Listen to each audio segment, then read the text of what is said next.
비키니시티 요식업 분야를 거의 독점하고 있다고 봐도 좋은 집게리아. 물론 장사가 되지 않을 때도 있었으나 거의 손님의 발길이 끊이질 않는 집게리아가 맞은편에 위치한 플랑크톤 식당에게 밀려 손님들을 빼앗겼던 상황이 종종 있었는데요. 게살버거 비법을 훔치겠다고 각종 헛짓거리를 부려도 결국 뺏지 못하더니 신메뉴를 이용하거나 색다른 전략으로 집게리아의 손님들을 빼앗는 것은 성공하는 이 미스테리한 녀석. 오늘은 플랑크톤 식당을 소재로 하는 음식들은 어떤 것들이 있었는지 조사해 보았습니다.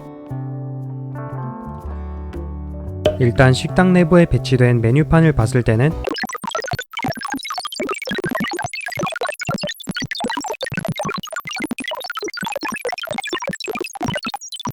저도 잘 모릅니다. 그래서 여러 에피소드에서 정확한 모습이 나타났던 음식들만 뽑아보도록 할게요. 여기서 잠깐 플랑크톤 상점, 플랑크톤 식당, 무엇이 맞는지 명확히 하고 싶으신 분들이 있을 텐데요. 둘 중 어느 이름으로 불러도 무관하다고 생각합니다. 실제로 에피소드에서는 캐릭터들이 플랑크톤 상점으로 부를 때도 있고 플랑크톤 식당으로 부를 때도 있으니까요. TV에서 시청할 때는 한글 자막으로는 대부분 플랑크톤 상점이라고 나올 텐데 딱히 신경 쓰지 않으셔도 됩니다. 징징이가 할머니의 요리 비법을 토대로 제작한 찌꺼기찜 요리는 비키니시티 시민들의 입맛을 단번에 사로잡았던 훌륭한 음식입니다. 덕분에 플랑크톤 식당은 초라하고 허접하고 팔이 날리는 구질구질한 식당에서 고급 레스토랑으로 탈바꿈하여 매출도 상승하고 유명세를 타는 징징이와 함께 성공가도의 길을 달리고 있었죠. 얼마나 인기가 많았는지 매번 손님들로 붐볐던 집게리아에는 플랑크톤 식당에 자리 없다고 찌꺼기 요리 가져와서 멋대로 처먹던 이 얌체 녀석을 제외하고는 테이블이 텅텅 비어버렸고 엄청나게 밀려있는 예약 때문에 무려 2년은 기다려야 플랑크톤 식당에서 테이블을 잡아 찌꺼기찜 요리를 먹을 수 있었습니다. 그러나 기쁨도 잠시 징징이는 밀려드는 손님들 때문에 어쩔 수 없이 정해진 요리 방법을 지키지 않으면서 음식을 만들도록 명령했으며 징징이의 할머니가 이 사실을 폭로하자마자 시민들의 격렬한 폭동이 이어지는 바람에 플랑크톤 식당은 찌꺼기찜 요리와 함께 몽땅 불타서 없어지고 맙니다.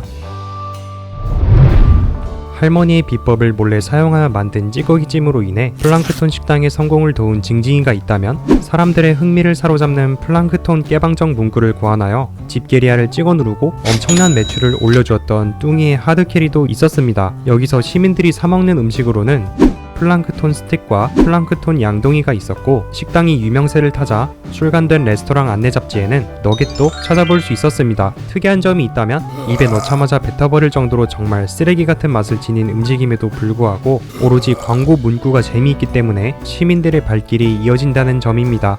또한 플랑크톤은 깨방정 문구가 질려서 플랑크톤 식당의 매출이 떨어지자 앞뒤 순서를 그대로 바꾸어 깨방정 플랑크톤 문구를 고안한 덕분에 시민들의 인기를 더욱 끌게 되었죠. 이렇게 차츰차츰 집게리아를 처바를 단계에 오르던 와중에 갑자기 뚱이가 이제 일을 그만두겠다고 하자마자 미련한 플랑크톤은 마이크가 켜져 있는 줄도 모르고 비키니시티 시민들을 마구 헐뜯다가 큰 참교육을 당하고 맙니다. 게다가 뚱이 덕분에 큰돈을 벌었음에도 불구하고 월급 한 푼도 주지 않으면서 뚱이에게 일을 시켰던 사실도 드러나게 됩니다. 정말 자업자득이라고 볼 수 있겠네요. 게살버거 비법 훔치려다가 우연히 지하에 있는 멋진 자연환경을 가진 동굴을 발견하게 된 플랑크톤은 이곳에 식당을 차려 손님들을 끌어모읍니다. 이 플랑크톤 지하 식당에서 판매되는 음식은 플랑크톤 미트볼, 플랑크톤 너겟, 플랑크톤 케밥이 있으며 헤럴드가 주문했던 이름을 알 수 없는 끔찍한 비주얼의 음식도 있었습니다. 그의 말에 의하면 여기서 파는 음식들은 무지하게 맛이 없지만 인테리어가 마음에 들어서 방문하는 것이라고 했었죠. 마치 깨방정 에피소드와 비슷한 상황입니다. 어쨌든 남 잘되는 꼴 절대 못 보는 집게 사장, 지하 동굴로 내려가 게살버거 판매를 시작하는데 이는 곧 집게와 플랑크톤 사이의 신경전을 불러일으켰습니다. 그러나 빈틈을 타서 집게리아 버거 비법 탈취를 시도했던 플랑크톤 때문에 집게리아가 통째로 떨어지는 일이 발생합니다.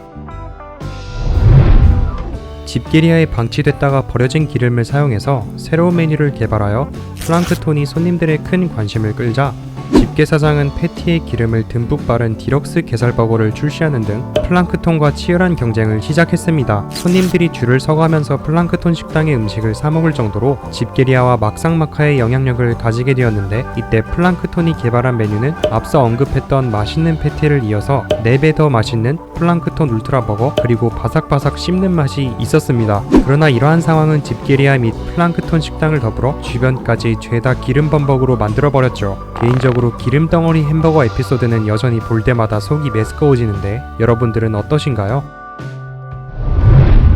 지금까지 플랑크톤 식당이 집게리아의 입지를 밀어내고 인기 있는 식당으로 거듭나는 상황을 알려드렸다면, 이번에는 평범하지 않은 방법을 이용해 손님들에게 음식을 판매하려고 했었던 경우를 모아보았습니다.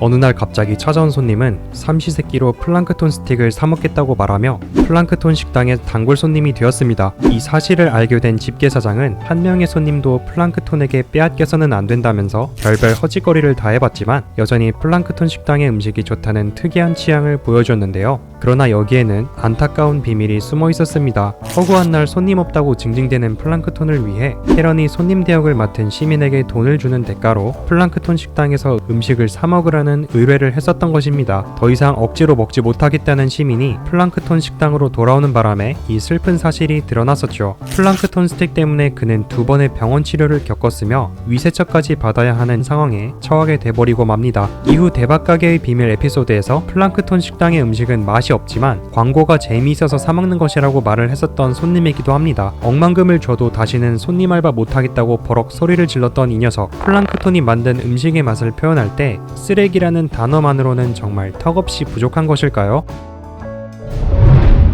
집게리아에서 이너맨과 조개소년의 초청 행사가 기획된 날, 수많은 시민들이 집게리아에 몰렸습니다. 이때 플랑크톤은 자신이 개발한 최면 샴푸를 사용해서 이 행사를 망치려는 계획을 준비 중이었고, 최면에 걸린 이너맨은 게살버거가 끔찍하고 형편없는 것이라면서 플랑크톤 식당의 음식이 훨씬 맛있다는 말을 하게 되었죠. 이는 곧 시민들을 플랑크톤 식당으로 달려가게 만들었으며, 이때 그가 손님들에게 판매하려던 음식은 엉터리 버거였습니다. 하지만 스폰지밥의 활약으로 삼켰던 게살버거가 소화되자 최면이 풀린 이너맨과 조개소년을 따라 시민들도 집게리아로 다시 돌아가게 됩니다. 결국에 플랑크톤의 모든 계획은 물거품이 됐고 엉터리 버거도 판매하지 못하게 됐었죠.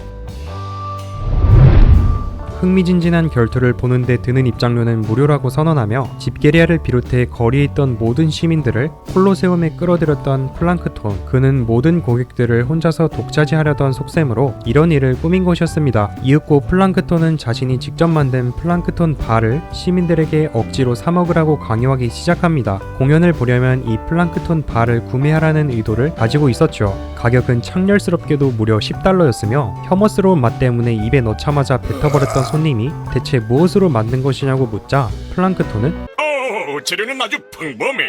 해파리 으깬가랑 고래지방, 해마 주둥이, 그리고 녹슨 색깔의 듬뿍이지요 라며 역겹고 괴상한 조합의 재료를 이용해 플랑크톤 바를 만들었던 것입니다.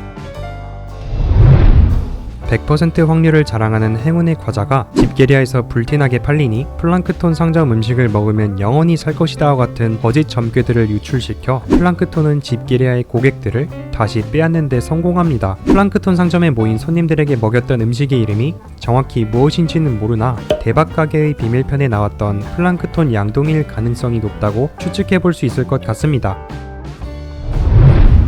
잠깐 여기서 정리해보자면 플랑크톤 식당에서 판매하는 기본적인 음식은 손님들이 절대 좋아할 수 없는 최악의 맛을 지닌 음식들이며 그나마 맛있게 먹었던 메뉴라고 해봤자 징징이의 할머니를 원조로 하는 찌꺼기찜 요리, 그리고 집게리아 밑바닥에 있는 기름을 이용해 대충 이름만 붙여서 제작한 음식 정도가 되겠군요. 물론 엉터리 버거는 손님들에게 판매하지 못했지만 이름과 비주얼만 봐도 더 생각해볼 필요가 없겠습니다. 이외에도 플랑크톤이 해변에서 플랑크톤 버거를 판매하고 있었고 게살버거 비법을 알아내기 위해 이것저것 넣다 보니 만들게 된 역겨운 하수도물 버거도 있었습니다. 일명 플랑크톤식 게살버거가 되겠군요. 플랑크톤 버거라고 하니 한 가지 떠오르는 것이 있는데 바로 과거에 그가 제일 처음으로 만들었던 최초의 플랑크톤 버거입니다. 이 버거를 먹어본 친구는 얼굴을 구기더니 곧바로 몽땅 뱉어버렸고, 반면에 집게가 만든 최초의 게살버거는 사람들의 입맛을 사로잡아 곧바로 큰 호응을 얻어냈었죠. 여기서 알 수 있는 사실이 있는데요. 어린 시절부터 지금까지 플랑크톤이 직접 만든 음식은 한결같이 맛이 없으며 이런 쓰레기만도 못한 것들을 음식으로 내놓은 주제에 손님들이 오지 않는다고 징징대기만 하니 아주 양심은 개뿔만큼도 없는 노답이라는 사실을 말입니다. 또한 새로 개발한 플랑크톤 소스도 있었는데요. 충격적이게도 이 플랑크톤 소스는 냄비 그릇을 비롯해 밑바닥까지 녹이는 탄성력을 가진 위험한 소스였습니다. 이렇게 특이한 제품으로는 산딸기 아이스티와 페스트리도 있었는데 스파이 대작전 에피소드의 반전을 고려해본다면 얘네들이 플랑크톤 식당의 정식 메뉴라고 보기에는 다소 애매한 부분이 있을 것 같네요. 악취나는 미끼를 좋아해서 주로 먹었던 집게는 자신의 단골집에 더 이상 갈 수 없게 되자 그만 정신이 나가버렸고 결국 미끼 평생 이용권을 플랑크톤에게 받는 조건으로 게살버거 비법을 넘기기로 결정합니다. 플랑크톤 상점 내부에는 음식을 만들 때 사용되는 대량의 미끼를 비축한 저장 탱크가 있었죠. 그리고 비록 식당에서 판매하는 정식 메뉴는 아니지만 몇 가지 더 추가해보자면 캐런이 플랑크톤을 위해 물고기 찌꺼기 샐러드, 물고기 찌꺼기 파이, 물고기 찌꺼기 산호무치, 물고기 찌꺼기 차를 저녁 식사로 준비하기도 했었네요. 오늘 이렇게 플랑크톤 및 플랑크톤 식당을 소재로 했었던 음식들을 정리해 보았는데요. 식당인데도 불구하고 어째 제대로 된 음식을 찾아보기가 힘든지 모르겠습니다. 그나마 느끼한 기름 덩어리를 사용해 플랑크톤이 직접 개발했던 신메뉴들을 제외하고 나머지 음식들은 몽땅 하수구에 집어넣어도 아깝지 않을 것들입니다. 여태껏 플랑크톤이 만든 음식을 먹어본 시민들의 반응만 보아도 알 수 있는 사실이기 때문이죠. 오늘 준비한 영상은 여기까지입니다. 시청해주셔서 감사합니다.